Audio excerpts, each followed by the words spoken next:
দীর্ঘদিন ধরে চলা রাশিয়া ইউক্রেন যুদ্ধের আবহে নতুন করে উত্তেজনা সৃষ্টি হয়েছে। সম্প্রতি রাশিয়াকে কড়া হুঁশিয়ারি দিয়ে ইউক্রেনে নতুন করে অস্ত্র পাঠানোর ঘোষণা দিয়েছেন মার্কিন প্রেসিডেন্ট ডোনাল্ড ট্রাম্প।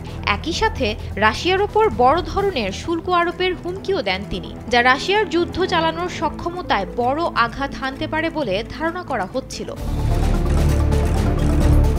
এর মধ্যেই সংবাদ মাধ্যম রয়টার্স এক চাঞ্চল্যকর তথ্য প্রকাশ করেছে।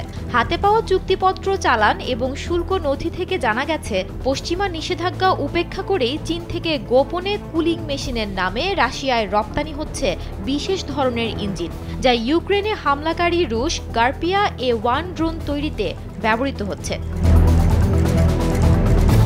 স্যান্ডেলিনা সো, রূপচর্চায় আভিজাত্য। ইউরোপের 3টি নিরাপত্তা সংস্থা এ তথ্য নিশ্চিত করেছে। এই গোপন সরবরাহ চক্রের মাধ্যমে রাশিয়ার রাষ্ট্রায়ত্ত অস্ত্র নির্মাতা সংস্থা IEMZ কুপল গার্পিয়া ড্রোনের উৎপাদন 3 গুণ বাড়াতে সক্ষম হয়েছে। গেল বছর যেখানে 2000 ড্রোন তৈরি হয়েছিল, চলতি বছর তাদের লক্ষ্য 6000। জানা গেছে, এপ্রিলের মধ্যেই নাকি 1500-এর বেশি ড্রোন তৈরির যন্ত্র পাঠানো হয়েছে। ইউক্রেনের সামরিক গোয়েন্দা সংস্থা জানিয়েছে, ইউক্রেনের সামরিক বেসামরিক স্থাপনায় হামলা চালাতে প্রতি মাসে প্রায় 500 গার্পিয়া ড্রোন ব্যবহার করে মস্কো।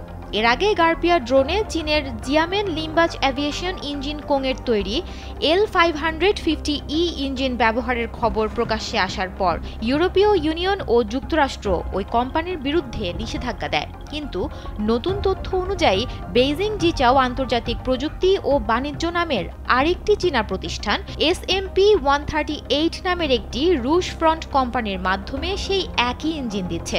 এরপর LIBSS নামে দ্বিতীয় একটি রুশ প্রতিষ্ঠানের হাত ধরে সেগুলো কুপলের কারখানায় পৌঁছাচ্ছে।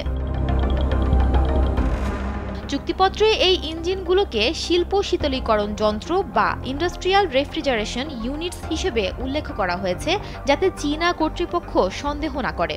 উল্লেখ্য, গার্পিয়া A1 ড্রোনটি ইরানের তৈরি শাহেদ ড্রোনের অনুকরণে তৈরি হলেও এটি আসলে সম্পূর্ণরূপে চীনের প্রযুক্তি নির্ভর। সুমনা মোস্তফা, কালবেলা।